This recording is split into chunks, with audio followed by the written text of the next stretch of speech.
Welcome to YouTube channel guys. Last trading session के regarding video बनाया था। I hope आप सब लोगों ने देखा होगा। एक बार के लिए डिस्कस कर लेते हैं क्या सिनेरियो रहा। देखिए, जब मार्केट हमारा हमने वीडियो बनाया तब यूएस में ठीक चल रहा था, लेकिन यूएस मार्केट जो क्लोज हुआ एक बार के लिए देख लेते हैं उस दिन क्या हुआ। लास्ट ट्रेडिंग सेशन से पहले की बात है, सेकंड लास्ट में। लास्ट आवर्स में बहुत गंदा फॉल आया, सारा सिनेरियो चेंज हो गया। तो जो प्रिडिक्शन था वो कंप्लीटली बैठा रॉन्ग। ओके, अब बात करते हैं आगे क्या। अब आगे क्या की बात से पहले समझते हैं कि देखिए यूएस मार्केट में हो क्या गया है। कुछ बड़ी चीजें हो गई हैं। ओके, तो वो एक बार के लिए देखते हैं कि यूएस मार्केट में क्या हुआ है। सबसे पहले तो देखिए सर, यूएस मार्केट का अगर आप हिस्ट्री उठा के देखेंगे बॉन्ड यील्ड्स के साथ में,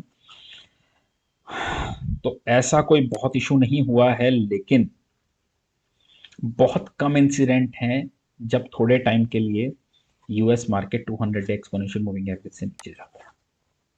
अब नीचे गया है। ओके, इस पे बहुत ज़्यादा डिटेल में नहीं जाएंगे, लेकिन ये बॉन्ड यील्ड की वजह से नहीं है। बहुत अच्छा कोरिलेशन है, मैंने पूरा स्टडी कर लिया है। मे बी ये इम्पैक्ट हो सकता है कि जो ये अपना बैलेंस शीट को भी रिड्यूस करने की बात कर रही है यूएस, शायद उसका इम्पैक्ट हो सकता है, क्योंकि उसकी वजह से कुछ ज़्यादा ही हो सकता है लिक्विडिटी पे इशू आए। ओके, बॉन्ड यील्ड का ये इतना बड़ा इम्पैक्ट नहीं लगता, जैसा जितना मुझे समझ में आता है। ओके, अब देखिए हुआ क्या है। और अच्छा खासा 200 एक्सपोनेंशियल मूविंग एवरेज के नीचे गए हैं, ऐसा नहीं है कि काफी थोड़ा सा ब्रेकडाउन दिया है, अच्छा डिसाइसिव ब्रेकडाउन दिया है। अब देखिए पुराना जो सपोर्ट है वो एग्जैक्टली इसी लेवल पे है जहां से हमने पिछली बार स्विंग लो से सपोर्ट लिया था, 14,300 400 के पास में। अगर ये टूटता है तो नेक्स्ट सपोर्ट का, और इस लेवल पे हम पहले 2 बार सपोर्ट ले चुके हैं। इसके बाद सीधा सपोर्ट लेवल आता है 13,800 का। ओके, अगर आप देखेंगे तो यूएस का मार्केट ऊपर से कितना करेक्ट हो चुका है, ऑलमोस्ट ऑलमोस्ट 13 14 15% करेक्ट हो चुका है। ओके, 10% नॉर्मल करेक्शन मानते हैं मार्केट में, 20% से ऊपर पे बियर मार्केट स्टार्ट हो जाता है। मोटा मोटा हम 14 15% तो करेक्ट हो चुके हैं सर। ओके, अभी फ्यूचर और इंडिकेट कर रहा है 1 2% का। अब देखिए इस लेवल पे आके कुछ भी प्रिडिक्ट करना जब इतना वॉलेटाइल मार्केट हो कि सर ये बॉटम हो जाएगा, ये बहुत मुश्किल काम है। टू बी वेरी ऑनेस्ट, ये बहुत मुश्किल काम है। क्या करना चाहिए उस पर आते हैं।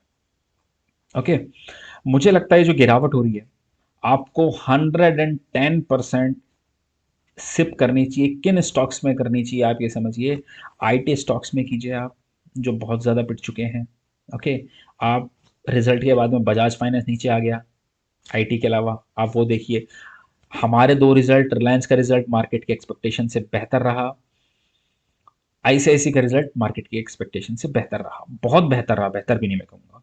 लेकिन रिजल्ट पे कल कैसा रिएक्शन आता है वो टोटली पोजीशंस पे डिपेंड करता है। बहुत हैवी पोजीशंस तो नहीं है, लेकिन मार्केट को देखते हो सकता है लोग प्रॉफिट बुक करना भी चाहे, कुछ कह नहीं सकते हैं देखिए उस चीज़ को लेके। ओके, अब इस मार्केट आज के इसमें मैं जल्दी से एक डिस्कशन करना चाहूंगा कि देखिए, जो लोग ये समझ रहे हैं, कुछ लोगों का मतलब जो सोशल मीडिया पे मैं सुन रहा हूँ, कोई 12,400 बता रहा है, कोई 12,800 बता रहा है, पता नहीं कौन कौन से लेवल्स दे रहे हैं। ओके, निफ्टी की मैं बात कर रहा हूँ। मुझे नहीं लगता वो लेवल आने चाहिए किसी भी केस में। अब 2 इवेंट पे आपको ध्यान देना है।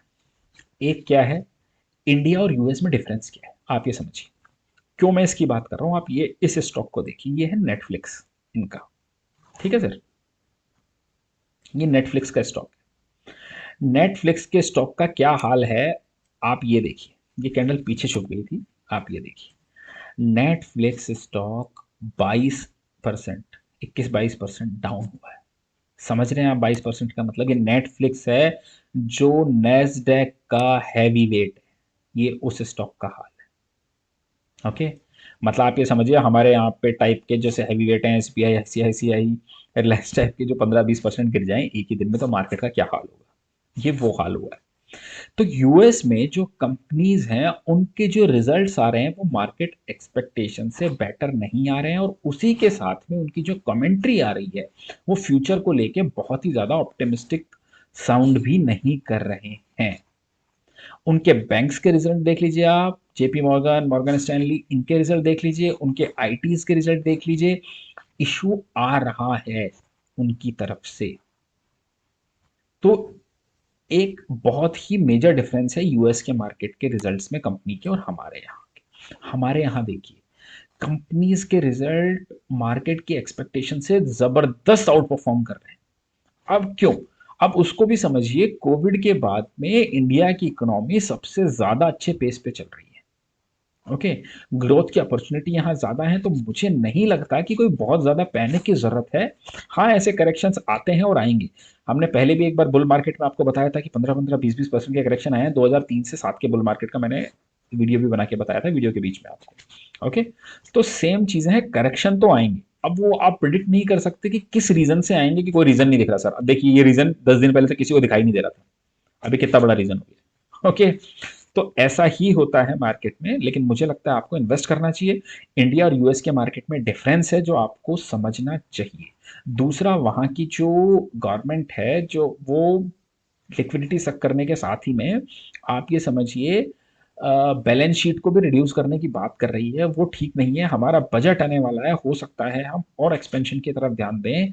हम और हो सकता है, देखिए, फिजिकल डेफिसिट थोड़ा बढ़े, लेकिन मुझे लगता है गवर्नमेंट ध्यान देगी रियल एस्टेट की तरफ और इन सारी चीज़ों की तरफ, जिससे इकोनॉमी को और पुश मिले। ओके, तो हमारे मार्केट में और उनके मार्केट में बहुत डिफरेंस है। लेकिन क्या यूएस मार्केट गिरेगा तो हम नहीं गिरेंगे? ऐसा नहीं होगा सर, डेफिनेटली हम लोग गिरेंगे। ओके, लेकिन जब रिकवर करेंगे तो मुझे लगता है हम उनसे ज्यादा अच्छे पेस से रिकवर करेंगे, ये बात है। अब देखिए, एसजीएक्स निफ्टी नीचे दिखा रहा है। अब हो सकता है कल हम आईसीआईसी और उसका रिजल्ट बहुत अच्छा है रिलायंस का, तो हो सकता है हम लोग अच्छा परफॉर्म करें। ओके, अब एक बार के लिए इतनी वीकनेस के बाद में देखिए हमारे मार्केट का भी स्ट्रक्चर समझते हैं कि क्या सीन चल रहा है। निफ्टी में बहुत अच्छा फॉल आ चुका है, कम से कम 700-800 पॉइंट का फॉल हो गया है। ओके, अब क्या, जस्ट अ मिनट, 700-800 पॉइंट का फॉल हो चुका है। अब जो डेटा निकल के आया है कल, आप ये देखिए, और मैं एफ की डेटा की बात कर रहा हूं, मैं रिटेल के डेटा की बात नहीं कर रहा हूं, क्योंकि हम यहाँ पे डेली एफ का डेटा देखते हैं। ओके, इंडेक्स में लॉन्ग कट किए तो क्या शॉर्ट कोई बहुत जबरदस्त बना के गए हैं? नहीं। स्टॉक में भी 19,000 लॉन्ग करके गए हैं, तो स्टॉक में 36,000 शॉर्ट्स भी लेके गए हैं। चलो ठीक है सर, जो डेटा देखने लायक है वो यहाँ है। आप ये देखिए, कॉल लॉन्ग 46,000, कॉल शॉर्ट 40,000। ठीक है sir, put long 55,000, corresponding 53-54,000 put short. अगर इतने ही आप बेरिश हो, 3,000 4,000 करोड़ का माल बेच रहे हो, तो 54,000 53,000 पुट शॉर्टिंग का लॉजिक नहीं बनता है। तो मुझे लगता है कि देखिए, इसमें गलत जाने की प्रोबेबिलिटी पूरी है, 110% है। 110% है, मान के चलिए। लेकिन मुझे लगता है कि कल हो सकता है मार्केट रिवर्स हो। क्यों? इसका दूसरा रीजन भी समझिए। क्या है कि इस वेनसडे को फेड को डिसीजन लेना है अपना। फेड की कमेंट्री आने वाली इंटरेस्ट रेट पे। फेड हमेशा से मार्केट को लेके बहुत फ्रेंडली रहा है, बहुत फ्रेंडली रहा है। ओके, जो मार्केट में सिनेरियो है, ऐसा तो है नहीं कि वो लोग वॉच नहीं करते हैं, उनको दिख रहा है क्या पैनिक हो रहा है। तो पिछले कई बार से बहुत ज्यादा हॉकिश कमेंट्री फेड की आ रही थी। मुझे लगता है इस बार हो सकता है वो सरप्राइज करें और डॉविश कमेंट्री दें। हो सकता है, देखिए गेम है स्टॉक मार्केट सारा। ओके, पैनिक हो चुका, जो सेल ऑफ होना था हो चुका। मुझे लगता है जिन लोगों को लेना था उन्होंने भी ले लिया होगा। ओके, मुझे लगता है फेड इस बार डॉविश कमेंट्री दे सकता है। तो अगर आपके शॉर्ट हैं, देखिए हमारा 26 जनवरी की वजह से वेनेसडे का छुट्टी है। मैं कहूँगा आप चलिए रखिए, लेकिन मंगलवार को ट्यूसडे को अपने शॉर्ट काट के जाइएगा। दो केस हो सकते हैं, या तो देखिए बहुत ही बड़ा गैप डाउन हो मिल जाएगा, उसकी मुझे उम्मीद नहीं लग रही, क्योंकि जितना नेगेटिव हो सकता था वो तो हम फैक्टर इन करके चल रहे हैं। अगर डॉविश कमेंट्री आ गई तो पॉजिटिव अच्छा मिल सकता है। ओके, तो मुझे लगता है उस चीज़ को आप लोगों को थोड़ा ध्यान रखना चाहिए। आई होप कि आप लोग ध्यान रखें उस चीज़ को।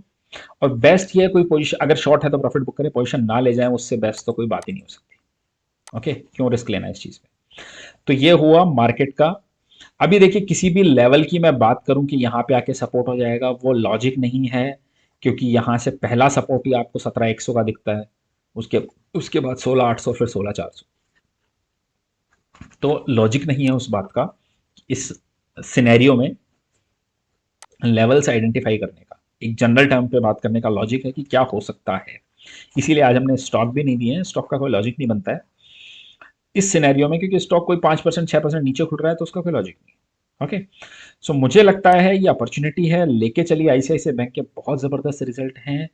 दूसरा एचडीएफसी बैंक बनेगा तो लग रहा है आईसीआईसी बैंक बनेगा। आईसीआईसी बैंक की परफॉर्मेंस देखिए और एचडीएफसी बैंक की परफॉर्मेंस देखिए, जमीन आसमान का अंतर आ रहा है पिछले कई क्वार्टर से, सिर्फ इस क्वार्टर में नहीं। तो मुझे लगता है लेके रखना चाहिए।